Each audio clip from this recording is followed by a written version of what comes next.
art students, the first step of your monotype project is to create some background layers. We want to make at least 4 today.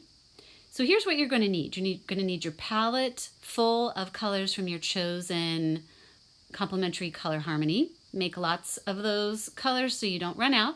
You're going to need a brayer, which is a fancy word for a roller, a spray bottle with some water in it, a jelly plate, palette knife, several sheets of paper, and a couple of sheets of newspaper. You're going to use that to clean off the brayer.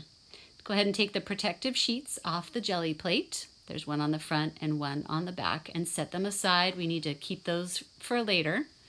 And then center the jelly plate on one of the pieces of white paper. Your next step is to take a look at your colors and just choose 1 or 2 to make your first background, and use your palette knife to put, like a couple of pea-sized amounts on your jelly plate. Get a rag that you can use to clean off your palette knife quickly and easily. And then use the roller to mix the colors directly onto that jelly plate.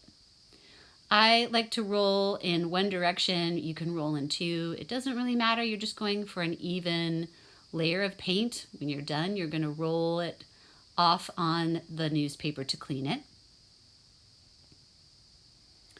Then grab another piece of white paper and line it up with the sheet underneath the jelly plate. Press down and gently rub in a circular motion to make sure you transfer all of the paint onto the sheet of paper, and make sure you rub the edges all the way around before you pull the paper off. Then hold part of the jelly plate down as you peel off the paper.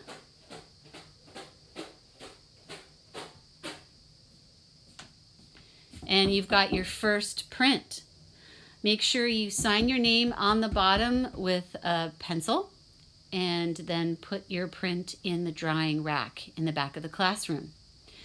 Now from here you can use the existing paint that's on that jelly plate to make a second print if you would like. So to do that, you need to spray the jelly print lightly with water just so that that paint doesn't dry.